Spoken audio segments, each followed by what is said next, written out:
How do you decide what type of chain and sprocket do you get for your motorcycle?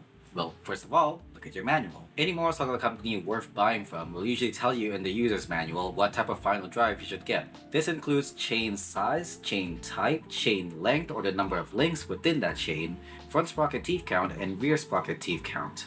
If you're no longer holding the owner's manual, you could usually find a digital copy on the manufacturer's website or on some other third-party website where it's been uploaded on.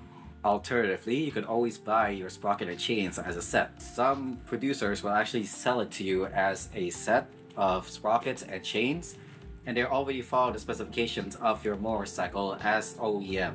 But if neither of that is an option to you, or maybe you want to make your own set so you can get a certain characteristic out of your final drive, then you can always take a look at the ones that are already on your motorcycle. Both on the front and rear sprocket, you'll find indented lettering which tells you the manufacturer as well as the number of teeth that are on that sprocket. On my front sprocket, it's kind of covered by the retaining plate, but it says Fukawa 15T. 15T means 15 teeth. On my rear sprocket, the same thing. It's kind of covered up by the nut on it, but it says 45T. That means there are 45 teeth on the rear sprocket. So I have 15 teeth on my front sprocket and 45T on my rear sprocket. The same thing can be found on your chain. Your chain will also have indented lettering which will tell you the manufacturer, size, and type of the chain. For example, the one I have on my motorcycle right now, it reads FKW428H. FKW is the manufacturer, Fukuoka. 428 is the size, and H is the type, which means heavy duty. So I know my motorcycle chain on right now is a size 428 type heavy duty. As for chain length, well, you could do the diligent thing and count every link bit by bit.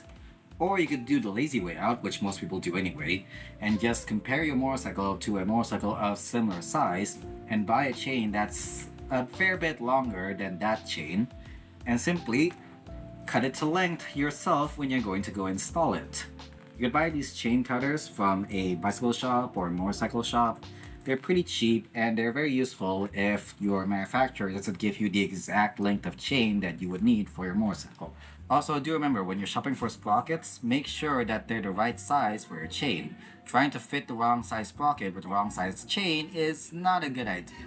As for what chain size you should be using if you want to make your own set, well, most motorcycles between 120 to 180 cc still use chain sizes of 428. 250s to 600s, they'll usually use 520s. 600s to 1000s, they'll use 530s. And above that, they'll use usually something like 630s or something ridiculously big like that. As for sprocket size, that's even more of a suggestion really. The one I have right now is 45 on the back and 50 on the front. If I divide the rear teeth count by the front teeth count, I get 3, which is the gear ratio of my final drive. If you change the tooth count on the rear and front sprocket to make this gear ratio higher, then what you get is a more torquey motorcycle. It has a lower top speed, but it gets to that top speed more quickly. Inversely, if you lower this gear ratio, you'll get a motorcycle which is more sluggish. It has a higher top speed though, but it gets to that top speed a little bit more sluggish than a motorcycle with a higher gear ratio. You could change this however much you want. You could experiment with it until you find a ratio that feels just right for how you drive, the places you go to, and basically just what feels best for you. Anyway, that's all I have to say for now. Have fun tuning your final drive.